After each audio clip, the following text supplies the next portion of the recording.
Hello guys, तो हमने पिछले वीडियो में देखा था वैदिक इकोनॉमी के बारे में, फिर हमने देखा वैदिक पॉलिटी के बारे में, फिर हमने देखा वैदिक सोसाइटी के बारे में। अब लास्ट हम देखेंगे वैदिक रिलीजन के बारे में कि कैसे सनातन जो ऋग वैदिक एज में था वो लेटर वैदिक एज में ब्राह्मणिज्म में कैसे चेंज हो गया सनातन धर्म।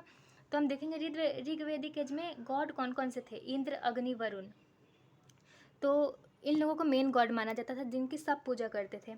Prayers and worships are done. Prayers किया जाता था, वर्शिप किया जाता था। Prosperity, brave sons. तो और भगवान से क्या मांगा जाता था? प्रॉस्पेरिटी मतलब उनका धन में वृद्धि हो, और सन्स मांगे जाते थे कि बहुत ज़्यादा ब्रेव सन हो ताकि उनके घर का स्थिति अच्छा हो, उनके घर का मतलब डेवलपमेंट हो, उनके घर स्ट्रांग बने उनका।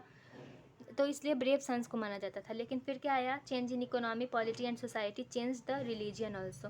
1000 BC advent of iron because of that happened. तो लेटर वैदिक एज आया तो ब्राह्मणिज्म आ गया, मतलब गॉड्स आर चेंज्ड। फिर जब ब्राह्मणिज्म आया तो गॉड भी बदल गए। At the place of prayers and worship sacrifices came. तो प्रेयर्स और वर्शिप जहाँ पे किया जाता था, जहाँ पे ब्रेव सन्स को माना जाता था, वहाँ पे रिलीजन में चेंज होकर सेक्रीफाइसेस आ गया।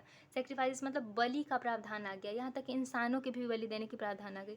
उसके बाद ये क्यों हुआ? Why? Because of economy act to give religious acceptance to economic polity and society, because religion was the constitution. तो हमने देखा था सोसाइटी में कि रिलीजन वाज द कॉन्स्टिट्यूशन। तो अपने रिलीजन को सुपीरियर बताने के लिए, स्ट्रांग बताने के लिए, लोगों को उससे जोड़ने के लिए इन्होंने नए नए रूल्स लाने स्टार्ट कर दिए, अपने आप से उसमें सेक्रीफाइसेस को जोड़ दिया ताकि उनका लोग डरें कि अगर हम ऐसा नहीं करेंगे तो हमारे साथ कुछ गलत हो जाएगा। तो इसलिए वहाँ पे सेक्रीफाइसेस सिस्टम आ गया वर्शिप के जगह पे। उसके बाद प्रॉस्पेरिटी एंड ब्रेव सन्स यहाँ भी मांगे जाते थे।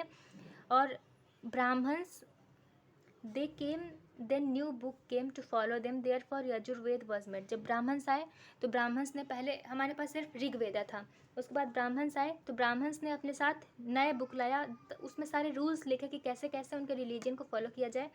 तो उस रूल्स को लिखने के लिए तो न्यू बुक आया, तो उस बुक का नाम है यजुर्वेद, सेकंड जो हमारा वेद है। उसके बाद एंड फॉर लर्निंग द मंत्र न्यू बुक सामवेद के। और जितने भी मंत्र लिखे गए थे, मंत्र होते थे, उसके लिए सामवेद आया।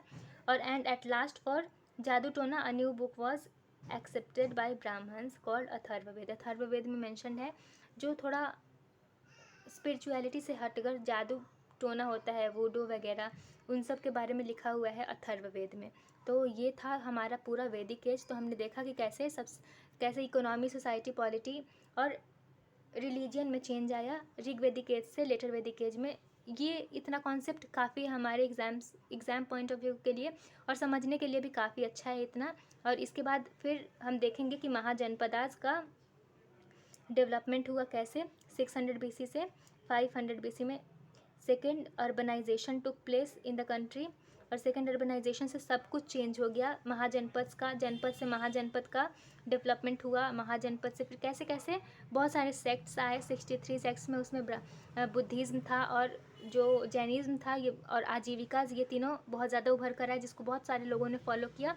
उसके बाद महाजनपदास ने कैसे मगध उन लोगों में सुपीरियर बनकर आगे आया, ये सब हम आगे नेक्स्ट वीडियो में देखेंगे। जुड़े रहें हमारे साथ। Thank you.